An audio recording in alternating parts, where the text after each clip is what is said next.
Hello friends, this is Neha and welcome to NV learning platform. ठीक है, आज चलिए हम पढ़ते हैं मोल कॉन्सेप्ट। मोल कॉन्सेप्ट का हमारा आज है लेक्चर नंबर 11। लेक्चर नंबर अभी तक हमने क्या क्या पढ़ लिया है। हमने अभी तक क्या बोलते हैं मोल मास वगैरह तो पहले वाले में स्टार्टिंग में ही पढ़ लिए थे। मैं अभी लेटेस्ट वाला बता रही हूँ। जैसे कि हमने पढ़ा था मोलैरिटी, मोलैलिटी, नॉर्मैलिटी, फॉर्मैलिटी, और उसके बाद पढ़ा था हमने molarity of ions, molarity of क्या बोलते हैं उसके एसिड एंड बेस। ठीक है, हमने ये सब कर लिए हैं। ठीक है, आज से हम पढ़ेंगे स्टोकियोमेट्री। ठीक है, अप टू यहाँ तक आपको कोई कन्फ्यूज़न नहीं होगी। ठीक है, अगर आप नए हो इस लेक्चर पे, इस प्लेटफॉर्म पे, तो प्लीज़ चैनल को सब्सक्राइब कीजिए और आप पीछे वाला लेक्चर जाके देखिएगा, क्योंकि ये वाली है ना एक दूसरे से रिलेटेड है। जैसे हम मोल पढ़ते हैं, देखो अभी भी हम सॉल्व करेंगे। अब तो सारे केमिकल इक्वेशन आएगा, केमिकल रिएक्शन आएगा ना, कि जैसे कि एक रिएक्टेंट है तो उससे दूसरा प्रोडक्ट बनेगा, तो उसमें हमें मोल निकालनी पड़ेगी, नॉर्मल उसका मास निकालना पड़ेगा, या फिर उसका नंबर ऑफ एटम और मॉलिक्यूल का निकालना पड़ेगा। तो हम ये सब मैंने स्टार्टिंग में आपको बता रखा है। तो अब एक दूसरे से रिलेशन वाला चैप्टर है ये। ठीक है, तो जैसे जैसे एक से आगे बढ़ोगे दूसरा आगे बढ़ोगे, ऐसे करते करते, तो इसीलिए मैंने बोला था कि ये चैप्टर मैंने पहले स्टार्ट किया था। कि जैसे अभी हम सॉलिड स्टेट पढ़ रहे थे उस 12th में, तो वहाँ पर भी हमने मोल का निकालना देखा था, फिर डेंसिटी निकालनी देखी थी, तो उसमें भी हमने मास निकालना देखा था। तो वैसे ही है। ठीक है, तो सबसे पहले हेडिंग डालिए स्टोकियोमेट्री। आज का है स्टोकियोमेट्री।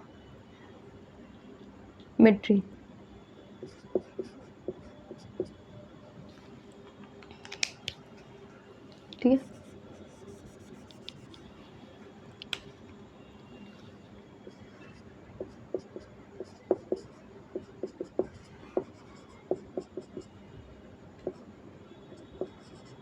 ठीक है, देखो सबसे पहले हेडिंग रखा है हमने स्टोकियोमेट्री। स्टोकियोमेट्री होता क्या है? देखो लिख लीजिए, इसका एक डेफिनेशन है, छोटा सा लिख लीजिए। It is the determination of quantity of reactant and product. देखिए, इन्वॉल्व इन ए इक्वेशन। ठीक है, इन्वॉल्व इन इक्वेशन और रिएक्शन। देखो क्या बोल रहा है कि ये है जो क्वांटिटी रिएक्टेंट, मतलब बोल रहा है कि आप एक कोई भी इक्वेशन लोगे, या फिर कोई फॉर्मेशन, किसी चीज़ का फॉर्मेशन हुआ, प्रिपरेशन हुआ, तो उसमें अगर कितनी क्वांटिटी रिएक्टेंट के लिए हमने, कितना क्वांटिटी प्रोडक्ट जितने बना, तो उसी को निकालने के मतलब प्रोसेस को ना हम स्टोकियोमेट्री बोलते हैं। ठीक है, चलिए जैसे कि हम एग्जाम्पल ले लो, या फिर देखो एक एग्जाम्पल लेते हैं कि H2 से छोटा, देखो जैसे कि हमारा H2 हुआ, उससे हमारा उसको Cl2 के साथ मिक्स करी, तो हमारा बनता है HCl। ठीक है, एक मॉलिक्यूल H2 लिया, एक मॉलिक्यूल का क्लोरीन का गैस लिया, तो दोनों क्या बना हमारा HCl। अब HCl का देखो, अब इसको बैलेंस करनी पड़ेगी सबसे पहले। तो बैलेंसिंग क्या है, ये 2 है, ये 2 है, तो कितने हो जाएगी, ये भी 2 ठीक है, देखो ये, तो यही है। अब देखो यहाँ तो एक इक्वेशन आ गया। अब इसमें हमें रिएक्टेंट, मतलब उसमें क्वांटिटी निकालने का बोल रहा है। अगर आपको क्वांटिटी निकालने दिया जाए तो उसको हम बोलते हैं स्टोकियोमेट्री। जैसे कि देखो, अगर यहाँ पे हमें बोला जाए कि देखो इसका कितना मोल है आपका, यहाँ पे अगर आपका, मैंने क्या बोला था कि ये है ना हमारा कॉफिशिएंट होता है। यहाँ पे अगर कोई चीज़ नहीं दिया है, इसका मतलब अगर मान लीजिए कि इस वाले इक्वेशन में हमें ये नहीं दिया होता, हाँ, ये वाला ऐसे इक्वेशन दे दिया रहता, और यहाँ पे A लिखा रहता, यहाँ पे B लिखा रहता, यहाँ पे C लिखा रहता, तो आप ABCD का वैल्यू बता सकते हो ना मुझे, ABC का। हाँ, तो क्या, तो आगे करोगे तो ये कैसे हो जाएगा, H2 प्लस Cl2, इससे बनता हमारा HCl। ठीक है, तो H2 की जगह पर कितना है 1, B2 A की जगह पर क्या है 1, B की जगह पर क्या है हमारा 1, C की जगह पर क्या है हमारा 2। सो ठीक है, तो ये कॉफिशिएंट, इसको क्या बोलते हैं, मैंने बताया था कॉफिशिएंट बोलते हैं इसको।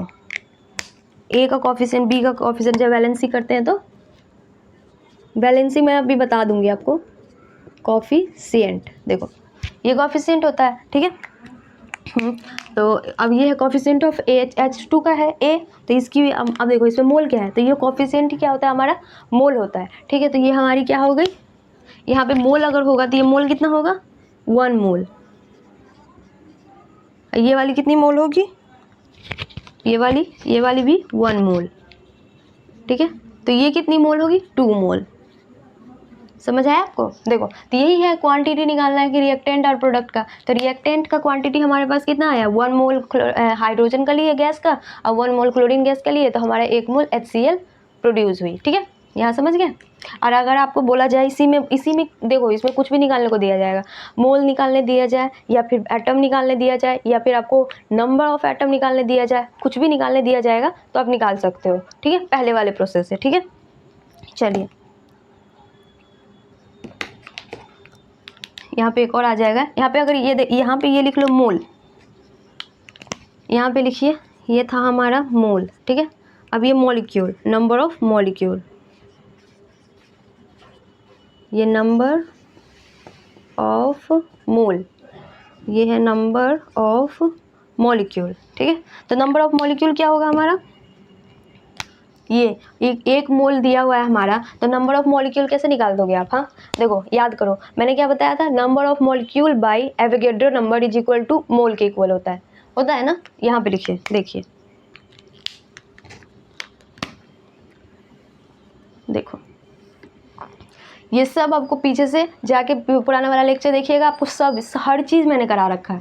देखो यहाँ पे मैंने बोला था कि नंबर ऑफ एटम और मॉलिक्यूल इज इक्वल टू क्या होता है बाई, ये हो जाएगा हमारा Na एवोगैड्रो नंबर। तो ये दोनों इक्वल किसके आता है, मोल के इक्वल आता है। ये मैंने कराया था ना कि नंबर ऑफ एटम और मॉलिक्यूल बाई Na मतलब एवोगैड्रो नंबर, तो इक्वल टू मोल के इक्वल आता है। सो हमें निकालना क्या है, ये नंबर ऑफ मॉलिक्यूल। तो नंबर ऑफ मॉलिक्यूल क्या है, यहाँ पे मोल कितना है, इसका मोल कितना है 1, तो इसका मोल 1 है, सेम डाल दो। तो नंबर ऑफ मॉलिक्यूल इसका 1 मोल है, और 1 मोल को एवोगैड्रो नंबर से आप मल्टीप्लाई कर दोगे तो आपका नंबर ऑफ मॉलिक्यूल नहीं आ जाएगा। हाँ समझ आ रहा है ना। हाँ इतना मॉलिक्यूल आपका ये आ जाएगा। ठीक है, चलिए और फिर इसका भी सेम है एक्सक्यूज़ मी, देखो इसका भी 1 मोल है, तो 1 मोल है और इसी में से इस वाले को यहाँ पे माइनस कर, ये मल्टीप्लाई कर देंगे वो Na, तो ये भी हमारा क्या हो जाएगा 1 मॉलिक्यूल। ठीक है, अब देखो ये 2 वाला है, HCl है 2, तो 2 मोल है, तो 2 मोल को ये 2, तो ये कितना हो जाएगा number of molecule is equal to 2 होगा मोल इंटू Na। समझ आ रहा है ना ये। चलिए तो ये हो जाएगा 2Na मॉलिक्यूल। चलो ठीक है, नोट कीजिए यहाँ तक।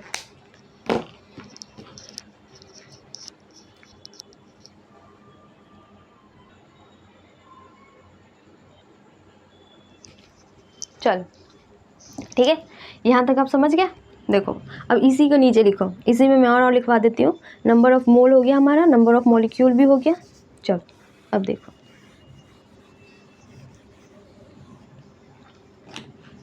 ये वाला क्यों मिटा दिया, एक तो था ही।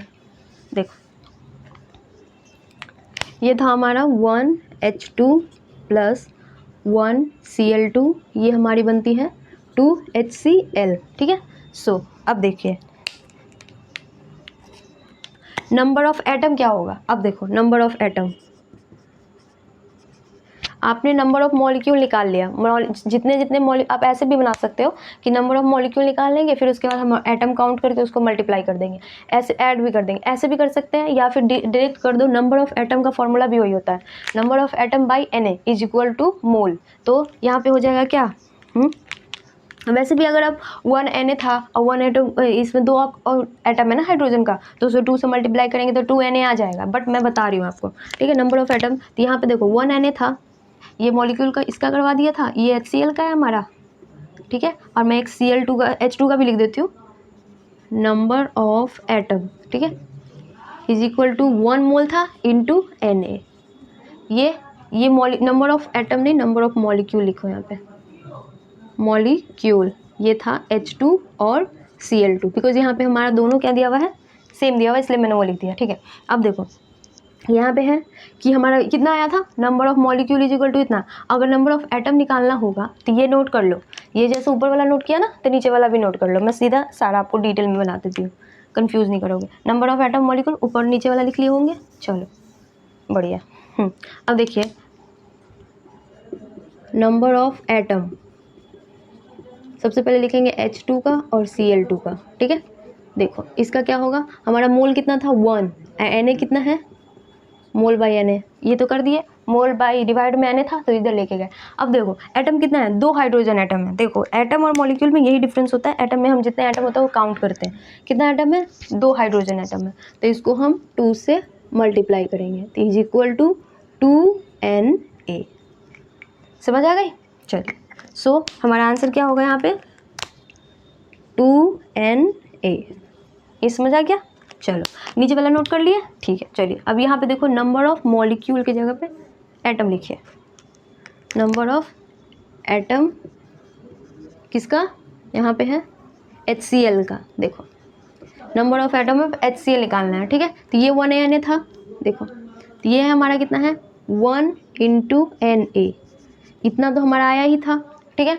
अब देखो कितना HCl में एटम है, यहाँ पे 1 नहीं 2 है ना, HCl है तो ये 2Na। अब कितना एटम है, एक H का एक Cl का, तो इंटू 2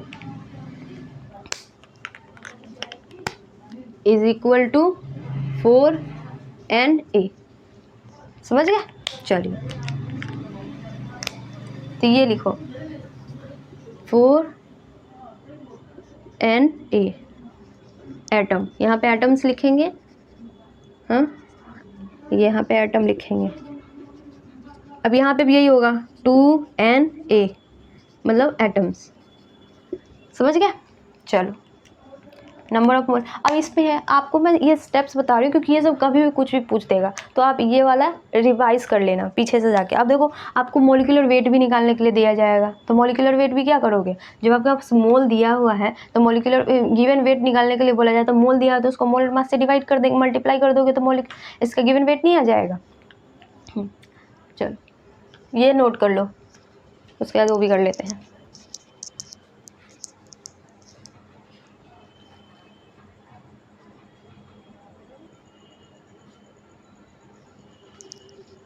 चलिए हो गया, चलो सो अब लिखिए, ये वाला मिटा देती हूँ मैं।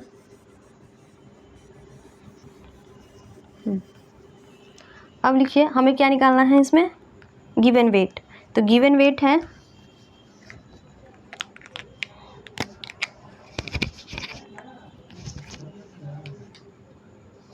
गिवन वेट, ठीक है।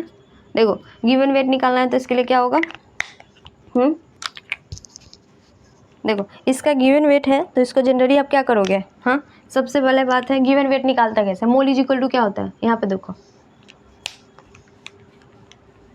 मोल इज इक्वल टू हमारा होता है मोल, मोल इज इक्वल टू होता है हमारा गिवन वेट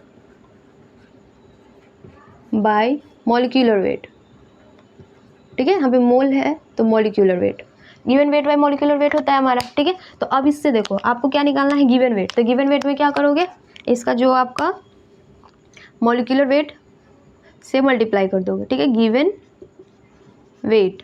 तो given weight is equal to क्या कर दोगे, मोल इंटू मॉलिक्यूलर वेट, ठीक है। समझ गए, मोल इंटू मॉलिक्यूलर वेट। तो वैसे ही निकाल लो, यहाँ पे हमारा मोल कितना था, अब ये है मॉलिक्यूल का, मॉलिक्यूलर वेट का मतलब मॉलिक्यूल का है, ये मॉलिक्यूल का है तो हम क्या लेंगे, फर्स्ट वाला ले लो। मॉलिक्यूल का है तो फर्स्ट वाला जो लिया कि इसका मोल 1 होगा, मॉलिक्यूलर वेट ये हो जाएगा H2 का। वैसे ही 1 इंटू मॉलिक्यूलर वेट ये हो जाएगा हमारा Cl2 का, ठीक है। और ये हो जाएगा हमारा 2 है, 2 था ना mole, into molecular weight of HCl, ठीक है। समझ गया, ये समझ आ गई, चलिए नोट कर लो, बस यही है, चलो ठीक है नोट कर लो। इसी फॉर्म में मतलब इसमें से किसी भी फॉर्म में आपको क्वेश्चन करके आंसर लाने को दिया जाएगा, या फिर कभी ये वाली फॉर्म ये मिसिंग होगी या फर्स्ट वाली मिसिंग होगी, सेकेंड वाली, ऐसे ही करके निकालना पड़ता है, ठीक है। सो ठीक है, अब 1-2 क्वेश्चन कर लेते हैं इस पर।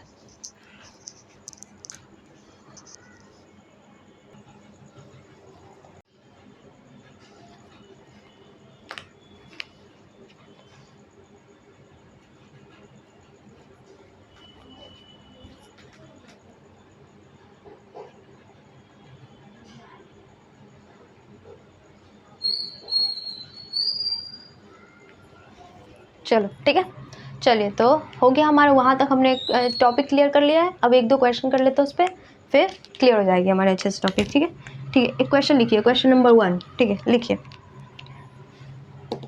चलिए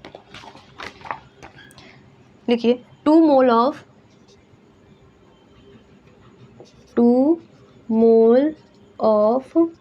H2S, ठीक है,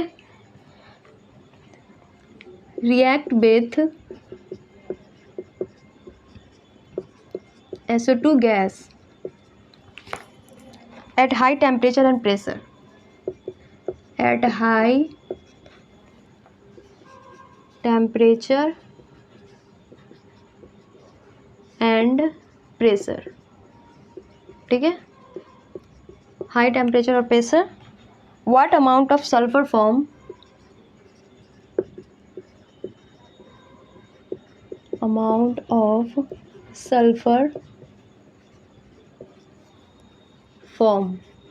ठीक है,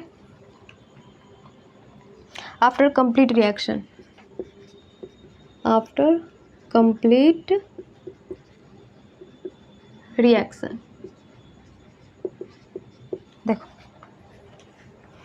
देखो अब हमसे क्या बोल रहा है कि एक क्वेश्चन है, ठीक है, देखो ये बोल रहा है कि अब देखो इसमें आपको क्या करना है, कभी कभी हमें इक्वेशन दी होती है, कभी कभी हमें इक्वेशन नहीं दी होती है। जैसे कि इस वाले क्वेश्चन में हमें इक्वेशन नहीं दी हुई है, तो देखो क्या करना है कि 2 मोल H2S, सबसे पहले लिख लीजिए, सॉल्यूशन में हमें इक्वेशन की ज़रूरत पड़ेगी। तो 2 मोल H2S मतलब एक H2S है, वो सल्फर डाइऑक्साइड के साथ रिएक्ट कर रही है, तो बना क्या रही है हमारी, what amount of sulphur form, बोल रहा है कि सल्फर फॉर्म मतलब ये S एटम हमारा रिलीज हो रहा है, ठीक है, तो ऐसे एटम रिलीज हो रहा है, उसके साथ क्या बनेगी, वाटर, ठीक है। चलिए ये तो हो गई हमारी, ठीक है। अब ये इक्वेशन हमारी बैलेंस नहीं है, हमें सॉल्व करनी है, ये इक्वेशन हमारी बैलेंस नहीं है, तो हम क्या करेंगे, अब बैलेंस करेंगे। देखिए ध्यान से देखो, इसमें क्या है, सबसे पहले आप बैलेंस कर लो, एक एक करके बैलेंस करते हैं। सल्फर 2 है, ठीक है, चलो ठीक है 2 है, ऑक्सीजन 2 है, बट यहाँ पे हमारा ऑक्सीजन 1 है, हाइड्रोजन 2 है, हाइड्रोजन 2 है, तो मतलब ऑक्सीजन की वजह से ये अनबैलेंस्ड है। तो क्या करेंगे हम, सबसे पहले ऑक्सीजन को ही बैलेंस कर दो, ऑक्सीजन को हमने बैलेंस किया तो ये कितना हो गया, 2 ऑक्सीजन, तो 2 ऑक्सीजन बैलेंस हो गई। हाइड्रोजन कितनी हुई, 2 2 जा 4, मीन्स इसको 2 कर दिया, ठीक है। अब देखो तो अब सल्फर कितनी हो गई, 2 + 1 3, तो 3। अब देखो ध्यान से, अब बैलेंस हो गई, देखो 2 2 जा 4, 4 हाइड्रोजन, 2 2 जा 4, 4 hydrogen, 2 and 1 3, 3 sulphur 3 sulphur, 2 oxygen 2 oxygen, हो गया बैलेंस। चलो अब हमें इक्वेशन हमने बैलेंस कर ली, अब हमें निकालना है कि अमाउंट ऑफ सल्फर पूछ रहा है, कि सल्फर का हमें वेट पूछ रहा है, तो ठीक है, सल्फर का वेट मतलब क्या बोल रहा है, इसका वेट बोल रहा है। अब दिया हुआ क्या है, हमें मोल दिया हुआ H2S का, इसका हमें मोल दिया हुआ है, तो हमने क्या पढ़ा था मोल वाला इक्वेशन, कि मोल इसका, मोल ऑफ इसका, देखो अब इसका मोल कितना हुआ, इसका 2 मोल हुआ, इसका 1 मोल हुआ, इसका 3 मोल हुआ ना। तो अब देखो इसका मोल है कि आपके पास 2 मोल दिया हुआ था वेट, तो ये बोल रहा है क्या हमें कि मोल ऑफ H2S, ठीक है, mole of H2S is equal to mole of, कर सकते हैं हम, mole of reactant is equal to mole of product, mole of sulphur, ठीक है। देखो ये होता है मोल ऑफ H2S बाई, जो इसका कॉफिशिएंट में जो मास होता है ना, वो इसके डिवाइड में आ जाता है, ठीक है, तो बाई कॉफिशिएंट, ठीक है, कॉफिशिएंट, यहाँ पे लिख लो कॉफिशिएंट, यहाँ पे भी हो जाएगा हमारा कॉफिशिएंट, ठीक है। चलिए अब देखो इसका मोल कितना दिया है हमारे पास, 2, कॉफिशिएंट में हमारी कितनी मोल है, 2, इज इक्वल टू, मोल हमें नहीं पता है, कॉफिशिएंट कितना है, तो ये हो जाएगा मोल बाई 3, समझ आ गया। चलो यहाँ तक नोट कर लो।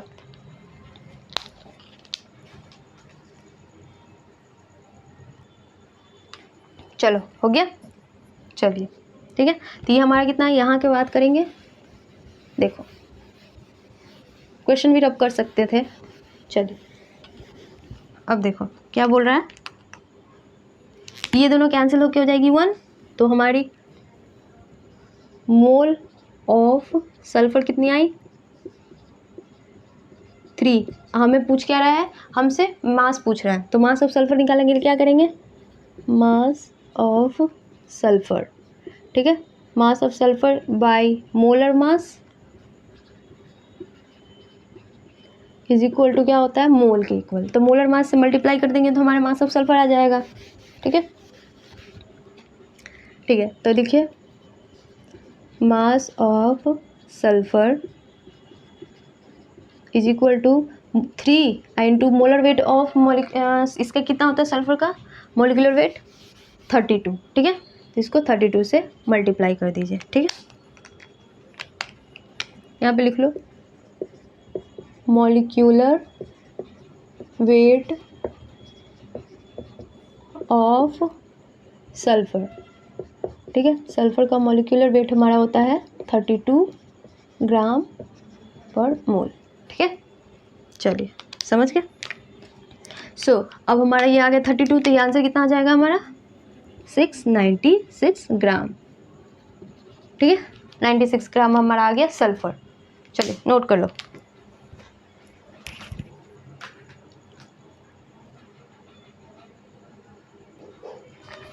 चलिए ठीक है, चलो एक और क्वेश्चन करो।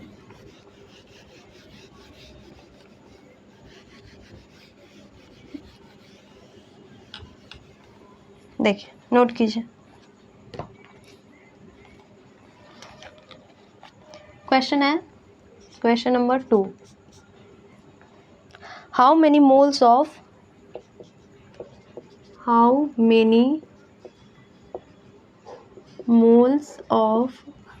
लीड नाइट्रेट, ठीक है, lead nitrate needed to produce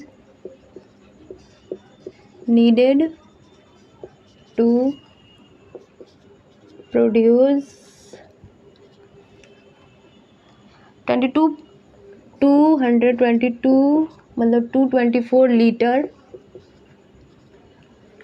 224 litre of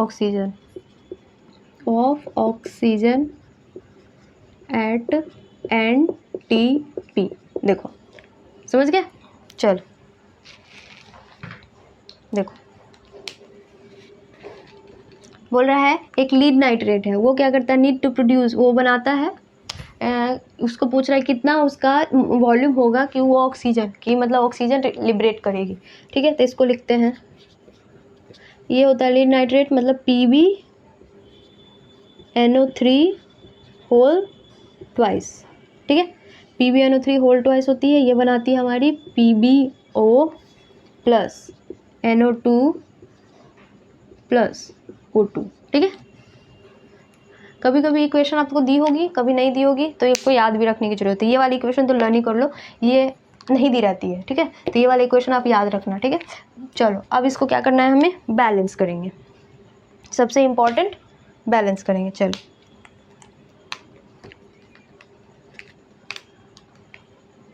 देखो सबसे पहले बैलेंस करते हैं, ठीक है, कितना है ये हमारा लीड नाइट्रेट, ऑक्सीजन हमारा कितना हुआ 6, ठीक है, तो ये हमारा 2 है, यहाँ पे अगर हमने 2 कर दिया तो ये ऑक्सीजन हमारी 6 आ गई। हाँ चलिए 1 मिनट, ठीक है, फिर हमने क्या किया, तो फिर इसको भी हमें 2 करना पड़ेगा, ये इसको करते हैं रेट से करेंगे ना तो ज़्यादा बेटर रहेगा।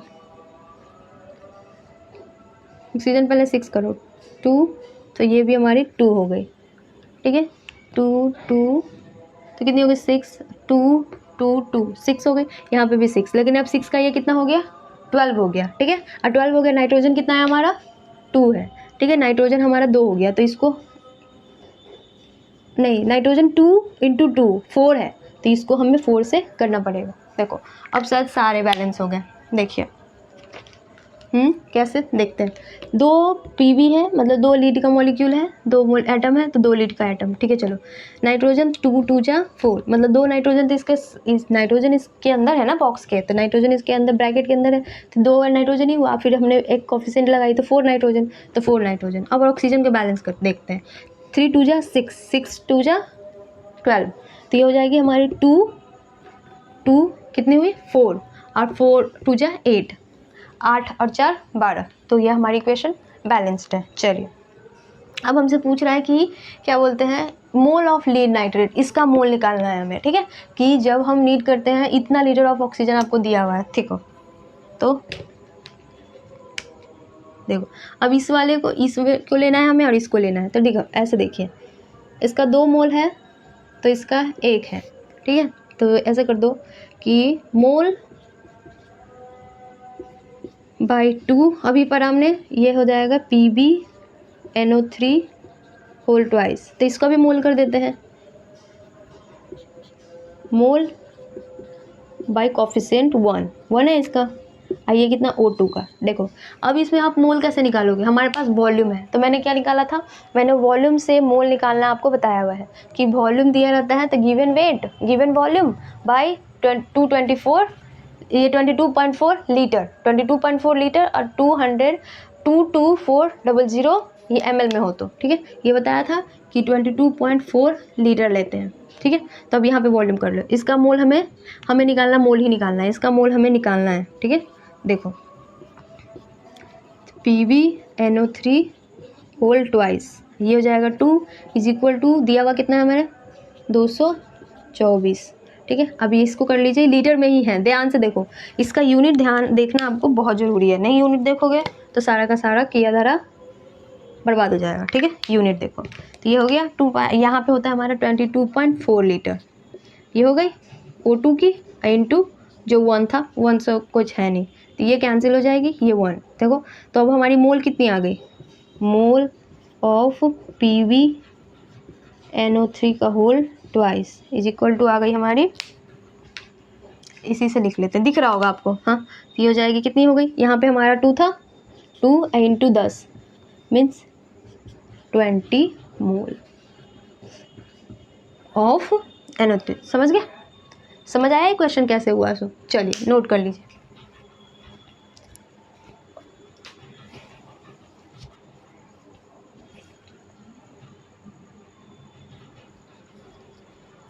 चलिए समझ आ गया ये, चलो ऐसे ऐसे ही क्वेश्चन आपको आएंगे, यहाँ पे आपको मोल निकालने को मिला था, और पहले वाला क्वेश्चन किया था उसमें हमें क्या निकालना था, मास निकालना था, तो हमने सारा देखा था, मैंने बताया था ना कि कैसे मास और मोल, तो ऐसे ही मिलेंगे, सबसे पहले आपको इक्वेशन निकालनी पड़ेगी, जो अगर दिया होगा इक्वेशन तो ठीक है, नहीं दिया होगा तो देखना पड़ेगा कि कैसे फॉर्म होता है, ठीक है, और उसके बाद उसको क्या कहते हैं, उसका बैलेंस करके निकालना पड़ेगा। चलिए अब आगे बढ़ते हैं।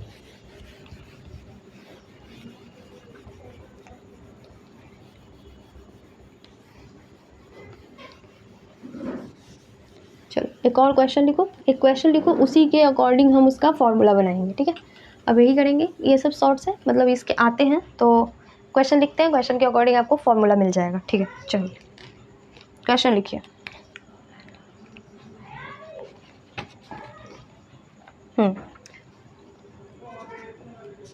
क्वेश्चन है 20 gram of magnesium carbonate, 20 gram of magnesium carbonate, ठीक है, sample decompose on heating, sample decompose on heating, देखो चलिए हिट करते हैं, तो to give carbon dioxide and magnesium oxide, ठीक है, heating to give carbon dioxide and magnesium oxide, ठीक है, चलिए अब बोल रहा है what will be the percentage purity, ठीक है, इसमें इसका दिया हुआ है कि कितना मैग्नीशियम ऑक्साइड निकलता है, सो ठीक है, ये लिखा हुआ है 8.8 ग्राम, 8 ग्राम मैग्नीशियम ऑक्साइड दी हुई है हमारी, ठीक है, सो देखो बोल रहे हैं then what will be the percentage purity, what will be the percentage purity, percentage purity कितनी होगी of magnesium carbonate, of magnesium carbonate. चलो ठीक है, in the sample, in the sample.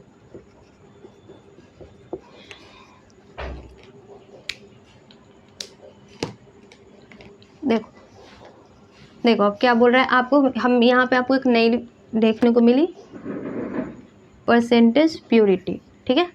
यही सी परसेंटेज प्यूरिटी को हम यहाँ पढ़ेंगे और इसका एक फॉर्मूला निकल के आएगा, ठीक है। चलो सबसे पहले देखो आपको सारा कुछ इस क्वेश्चन में दिया हुआ है सोल्यूशन के लिए, रेडी। देखो एक मैग्नीशियम कार्बोनेट है, मैग्नीशियम कार्बोनेट का मतलब MgCO3। मैग्नीशियम कार्बोनेट वो डिकम्पोज करता है तो वो बनाता है carbon dioxide and magnesium oxide, magnesium oxide plus carbon dioxide. देखो ये सबसे पहले हम इक्वेशन लिखेंगे, इक्वेशन लिखने के बाद सेकंड प्रोसेस क्या करेंगे कि चेक करेंगे कि ये बैलेंस है कि नहीं। देखो तो सबसे पहले क्या लिखना है, मैग्नीशियम कार्बन। अब देखो क्या है कि Mg1 carbon 1 carbon 1 oxygen 3 oxygen 3, ये इक्वेशन हमारी बैलेंस्ड है। देखो हो गई।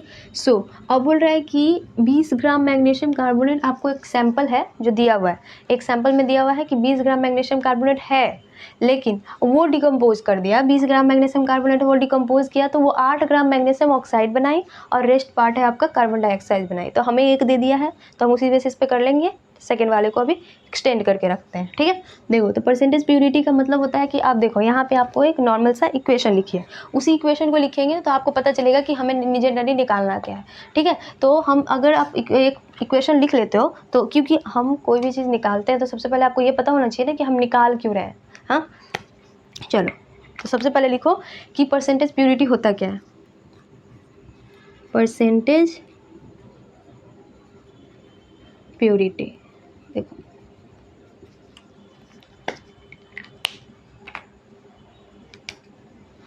ये निकालने के लिए क्या करते हैं, टोटल अमाउंट ऑफ कंपाउंड और सैंपल, ठीक है,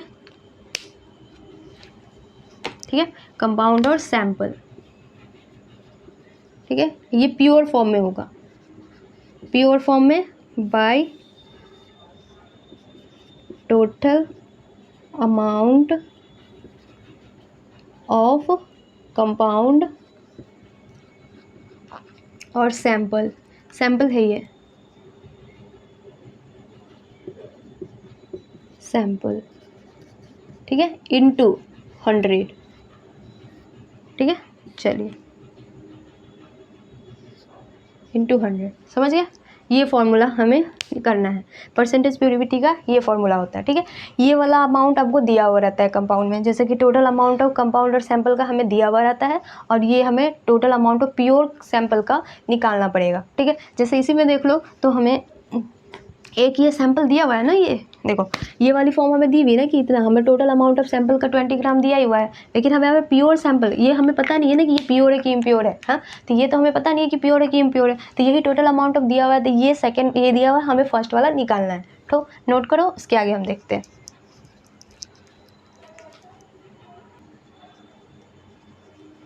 चलिए ठीक है, नोट कर लिया, चलो 1 मिनट बस, चलो ठीक है आगे देखो, ये वाला मिटा दे। देखो अब क्या है, इसका मॉलिक्यूलर वेट कितना होगा, आप दिखा। वैसे पता है आप इजी वे में याद रख सकते हो, जैसे कि CaCO3 कैल्शियम कार्बोनेट का पूरा एटॉमिक मास कितना होता है 100, ठीक है। वो मैंने जैसे याद किया क्योंकि टाइम को बचाने का ट्रिक है कि वैसे मैं पूरा निकाल के दिखा दूंगी, लेकिन देखो अगर मैं बता दूँ तो आपको काफ़ी हद तक समझ आ जाएगा।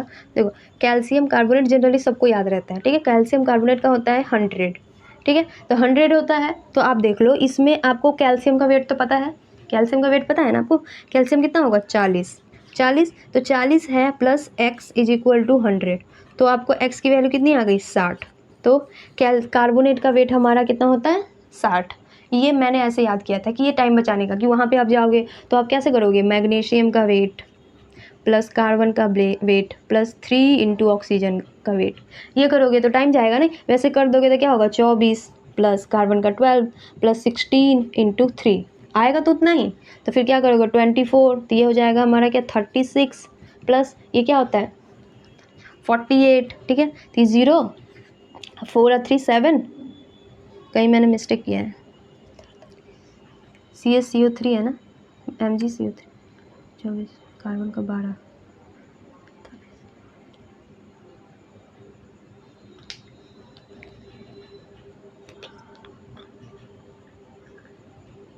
हाँ ठीक है, समझ गए, ये है सही है। तो ये हो जाएगा हमारा 20 और 8 और 6 नहीं 8 और 6 कितना होता है 4, 8 6 जा 8 और 6 14, तो 4 है ये 7 8 84 ग्राम हो गई।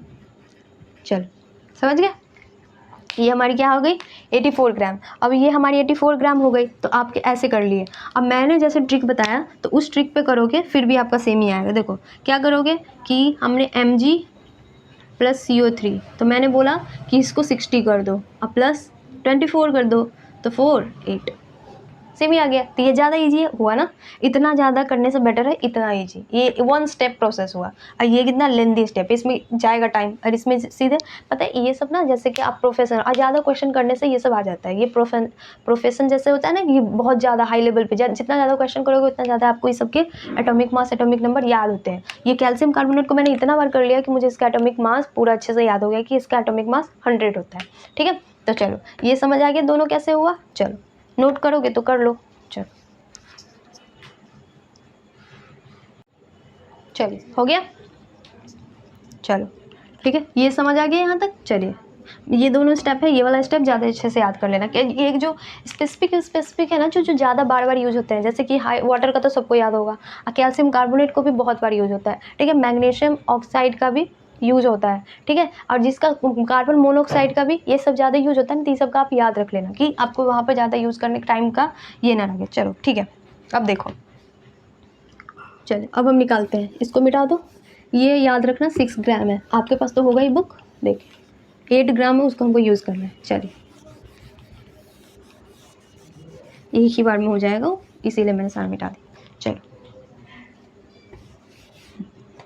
चलो क्या था हमारा इक्वेशन, मैग्नीशियम कार्बोनेट बनाती है हमारी magnesium oxide plus carbon dioxide, यही बनाती है। चलो हमने क्या निकाला था, इसका वेट आया था हमारा 84 ग्राम, इसका वेट आया था हमारा 40 ग्राम, ठीक है। यहीं तक हमारा स्पेसिफिक है। अब देखो हमारा इसका वेट गिवन वेट कितना दिया था 8 ग्राम, MgO दी हुई थी याद करने के लिए। अब देखिए 40 ग्राम MgO बनता है किससे, 84 ग्राम MgCO3 से, ठीक है। सो 1 ग्राम कितना से बनेगा 84/40, ठीक है। सो 8 ग्राम कितने से बनेगा,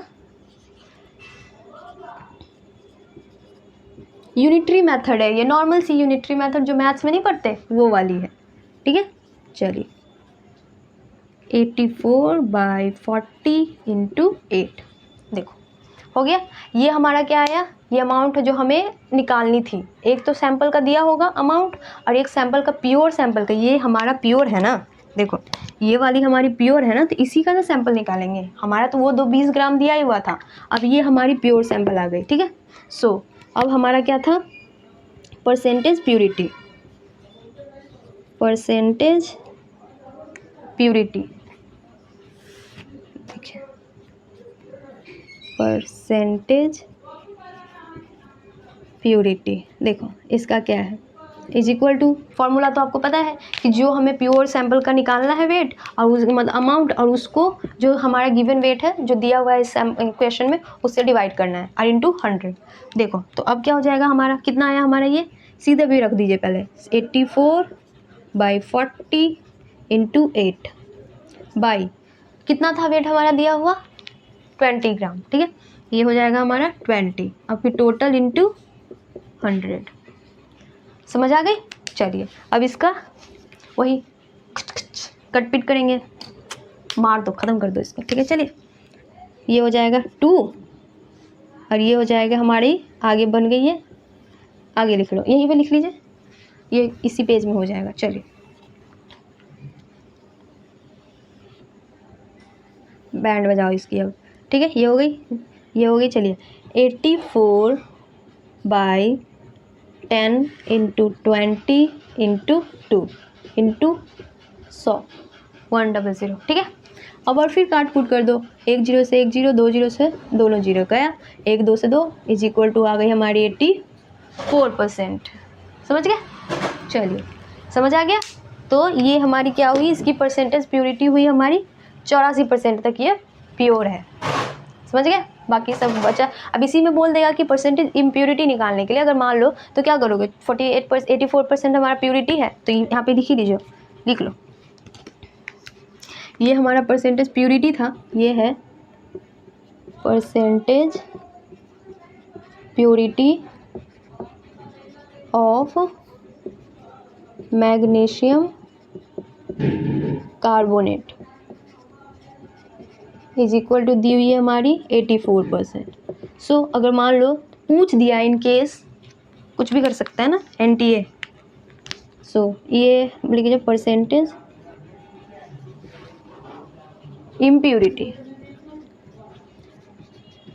impurity of magnesium carbonate is equal to कितना हो जाएगा, 100 में से 84 को माइनस कर दीजिए, तो बचा हमारा क्या 6 to 16%। 16% हमारी क्या हुई है, इम्प्योर रहेगी। समझ गए? हमारा क्या है, 84% तक हमारा प्योर है और 16% हमारी कुछ मिलावटें हैं, इसकी वजह से इम्प्योर है। नोट कर लीजिए।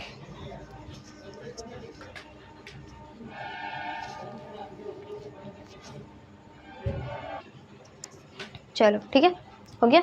चलिए एक नोट करके लिख लीजिए, ये हो गया कि परसेंटेज, जो टोटल परसेंटेज हमारा था प्योर कंपोनेंट का और जो सैंपल में दी हुई थी वो कैसे कैसे होगी। चलो यहीं पे लिख लो,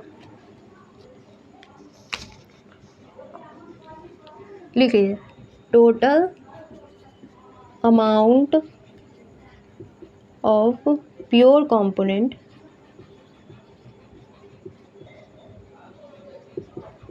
ये है, क्या होगा, ये हमारा प्योर कंपोनेंट का अमाउंट है, वो होगा फाउंड बाय अस। मीन्स अस का मतलब यहाँ पे बोला जा रहा है स्टूडेंट्स, ठीक है। ये आपको निकालना पड़ेगा, ठीक है। और है, ठीक है। अब दूसरा है क्या था, टोटल अमाउंट ऑफ सैंपल, ये हो जाएगा हमारा, ये क्या होता है हमारा given in question, given in question. ये हमेशा याद रखना कि 2 आएगा जिसमें हम इससे इसको डिवाइड करते हैं ना, तो एक जो क्वेश्चन में दिया होगा और दूसरा हमें मतलब क्वेश्चन के ही फॉर्मूला से निकाल के और उसको हमको डिराइव करना पड़ेगा, ठीक है। जैसे कि दूसरा कर लोगे, जैसे कि हमने किया ना कि हमारा जो पहले सब परसेंटेज प्योरिटी वाली नहीं दी थी, हमने अभी निकाली है, और ये वाले क्वेश्चन हमारा क्या परसेंटेज प्योरिटी वाला दिया हुआ था 20 ग्राम, ठीक है। फाउंड बाय स्टूडेंट्स, ठीक है। या फिर कैलकुलेटेड, जैसे कि हम लोग, और लिख लो कैलकुलेटेड, कि हम लोग जो कैलकुलेट किया ना हमने, कैलकुलेटेड बाय अस, ठीक है। नोट कर लीजिए ये भी।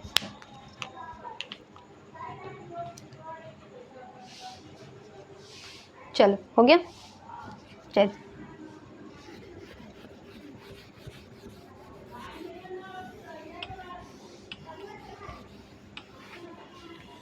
एक और क्वेश्चन लिखिए, ठीक है।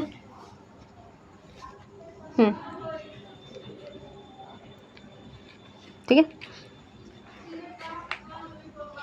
चलो क्वेश्चन है 2 मोल्स कैल्शियम कार्बोनेट, क्वेश्चन 2 मोल कैल्शियम कार्बोनेट, मैंने लिख दिया कैल्शियम कार्बोनेट, ठीक है। क्या करता है ये? थर्मली हीटेड,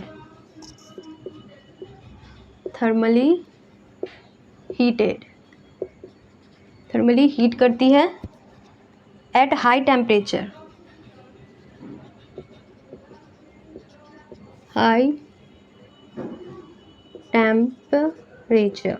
ठीक है। चलिए, तो क्या बनता है? फॉर्म करता है 1.5 मोल, फॉर्म करता है 1.5 mole of CaO, calcium oxide, ठीक है। उसके बाद है as a final product, calculate percentage yield in the reaction, calculate percentage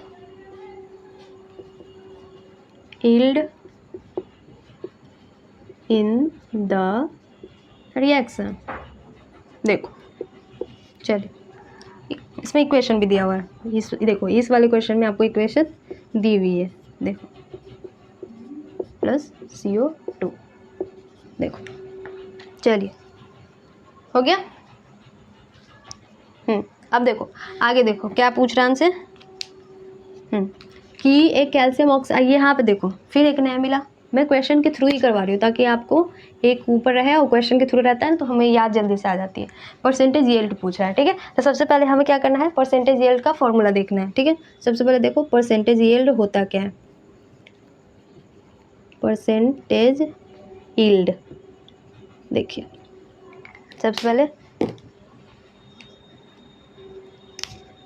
ये होता है एक्सपेरिमेंटल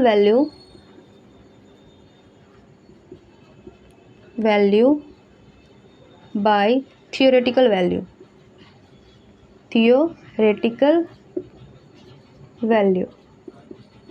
इंटू 100। परसेंटेज में है तो ये 100 से ही होगा, ठीक है। चलिए, अब इसमें भी नोट करके लिखो।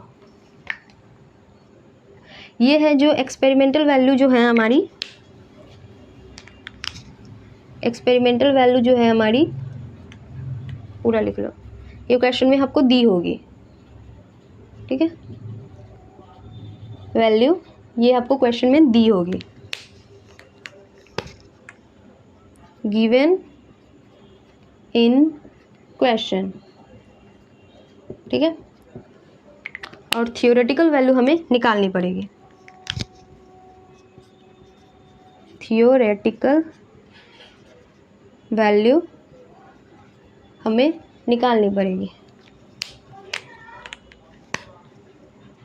कैलकुलेटेड बाय स्टूडेंट्स इसको निकालेंगे, ठीक है।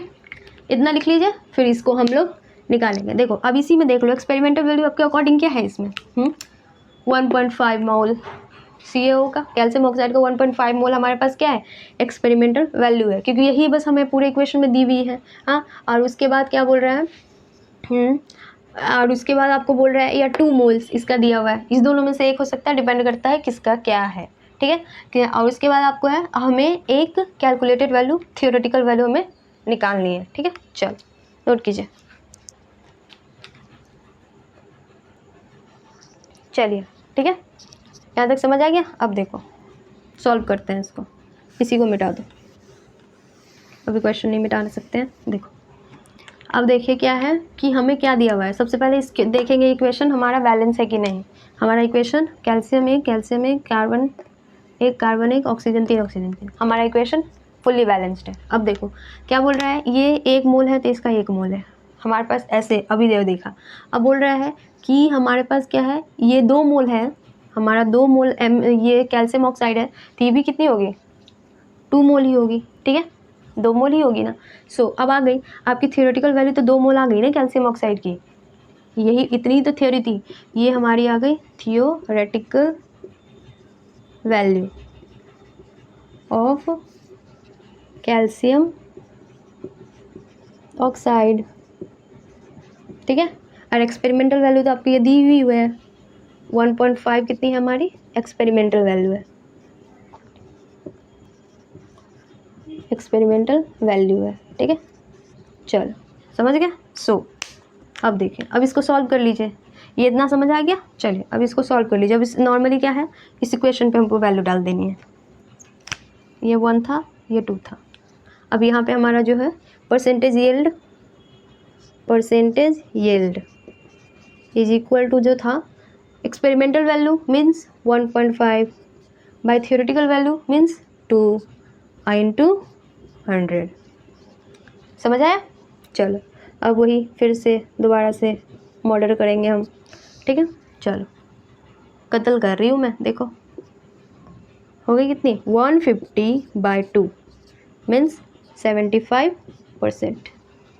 हो गया। तो बहुत ईजी था, है ना। चलिए ये तो काफ़ी ईजी था। बस हमें निकालना क्या था, एक्सपेरिमेंटल वैल्यू तो दी थी, थियोरेटिकल वैल्यू बस बैलेंस, बस मेन बेसिकल था हमें कि हमें सब बैलेंस करके चेक करना है। अगर बैलेंस करके जिसका जो जैसे आता है वैसे समझ जाते हैं। चलिए हो गया, नोट कर लो।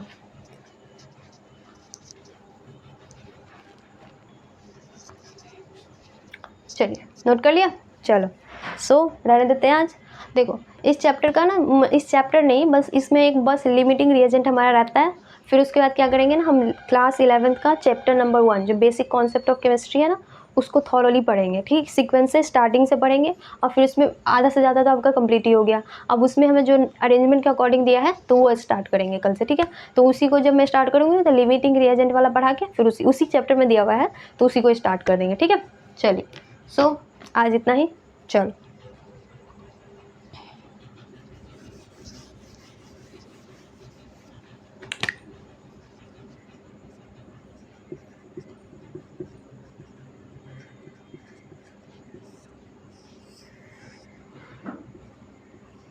चलिए जाइए आप पूरा का पूरा जाके देखो, पूरा स्टार्टिंग से थोड़ा थोड़ा ओवरकम करके उसको देखते रहोगे धीरे धीरे तो सारा मोल कॉन्स, क्योंकि अब कल से हम लोग थॉरोली पूरा का पूरा एनसीईआरटी चैप्टर्स का के अकॉर्डिंग कवर करते जाएंगे, पूरा फिजिकल, इनऑर्गेनिक, ऑर्गेनिक, तो सारे को मैं करूँगी। ये तो हमारा मतलब पूरा ओवरऑल था ना फिजिकल का। अब तो चैप्टर वाइज पढ़ेंगे तो आप ये इसको मस्ट है, इसको एक बार देख लेना। अगर न्यू हो तो चैनल सब्सक्राइब करो, जाके प्लेलिस्ट में देखो, सारे प्लेलिस्ट में मैंने डाल रखे हैं सारे वीडियोज़, तो प्लेलिस्ट में जाके देखोगे और जाके सारे वीडियोज़ देख डालो, ठीक है।